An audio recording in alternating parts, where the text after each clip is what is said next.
بسم اللہ الرحمن الرحیم۔ محترم سامعین، آج لوگ نماز پڑھنے کے لیے آتے ہیں تو اپنی مرضی سے نماز ادا کرتے ہیں۔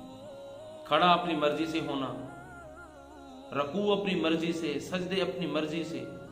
مرضی سے مراد یہ ہے کہ جس طرح محمد کریم صلی اللہ علیہ وآلہ وسلم نے کھڑے ہونے کا حکم فرمایا، نماز پڑھنے کا حکم فرمایا، رکوع سجود قیام کرنے کا حکم فرمایا، اس طرح نہیں بلکہ اپنی مرضی سے کر رہے ہیں۔ اللہ کے پیارے نبی پیارے رسول صلی اللہ علیہ وسلم نے نمازیوں کے لیے پہلی بات کیا ارشاد فرمائی کہ جب تم صفوں کے لیے سیدھی کرنے کے لیے کھڑا ہو تو تمہارے کندھے دوسرے ایمان والوں کے کندھوں کے ساتھ ملے ہوئے ہونے چاہیے، بیچ میں کشادگی نہ ہو۔ میں شیطان کو دیکھتا ہوں جہاں کشادگی ہوتی ہے، بیچ میں گھستا ہوا میں شیطان کو دیکھتا ہوں۔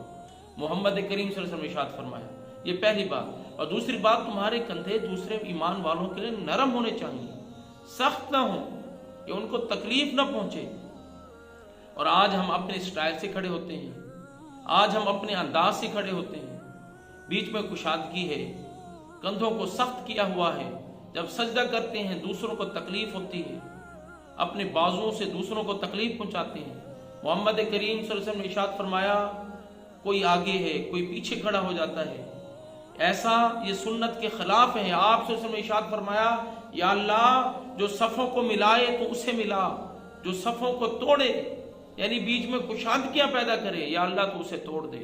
اب مفسرین حضرات نے کیا ارشاد فرمایا کہ ملانے سے مراد یہ ہے کہ یا اللہ تو اس کو اپنی رحمت سے ملائے رکھ، ہر وقت تیری رحمت اس کے شامل حال ہو، اور جو صفوں میں کشادگی پیدا کرے یا اللہ تو اس کو اپنی رحمت سے جدا کر دے، دور کر دے۔